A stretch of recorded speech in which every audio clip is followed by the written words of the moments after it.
বিকেলের সহজ নাস্তা হিসেবে তৈরি করে নেব আলু আর ময়দা দিয়ে এই সমোসা। এটা কিন্তু খেতেও যেমন মজা আর দেখতেও কিন্তু অসাধারণ। চলেন তাহলে দেখা যাক। এখানে কিন্তু আমি সামান্য উপকরণ নিয়েছি। এখানে ময়দা নিয়েছি 2 কাপ। ময়দার ভিতরে সামান্য পরিমাণ লবণ দিব।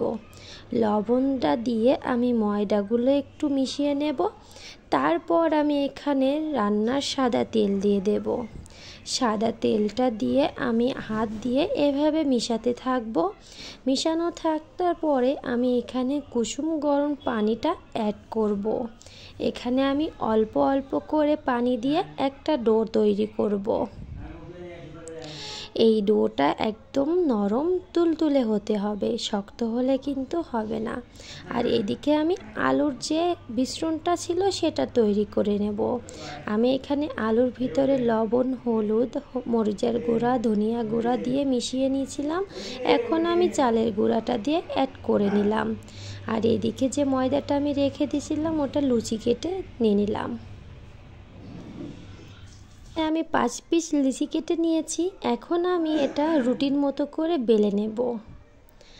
এই যে আমার রুটির মতন করে বেলে নেওয়া হয়ে গেছে। আমি মাঝ বরাবরই একটা গ্লাস দিয়ে আমি চারিপাশে সেই আলুর মিশ্রণটা দিয়ে দেব। একইভাবে সমান করে দিয়ে দেব। দেওয়ার পর আমি গ্লাসটা উঠিয়ে নেব। এই যে গ্লাসটা উঠিয়ে নিয়েছি। এখন আমি একটা ছুরির সাহায্যে আমি 4 খণ্ড করে নেব প্রথম। তারপর এখানে আমি ছোট ছোট করে পিস করে নেব।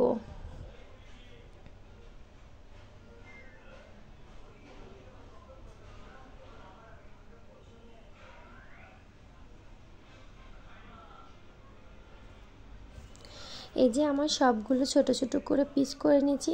এখন কিন্তু আমি এই যে এটা আমি এভাবে করে পটেটো রোলটা আমি এভাবে করে বানিয়ে ফেলবো। এটা কিন্তু একেবারে ইজি। দেখছেন কত সুন্দরভাবে উঠে আসছে। এভাবে করে আমি সবগুলো বানিয়ে নেব।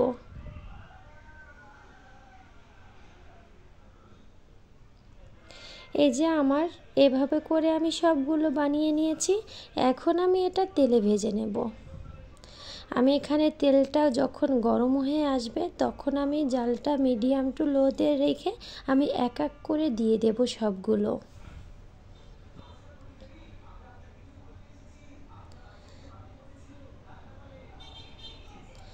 আমার সবগুলো দেওয়া হয়ে গেছে। আমি কিছুক্ষণ পর আমি উল্টিয়ে দিচ্ছি।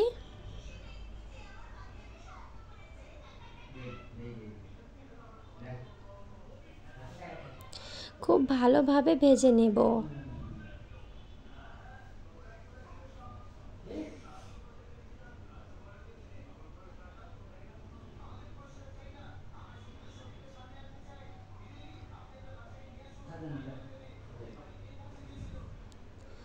আমার কিন্তু এখানে খুব ভালোভাবে ভাজা হয়ে গেছে। এখন আমি উঠিয়ে নেব।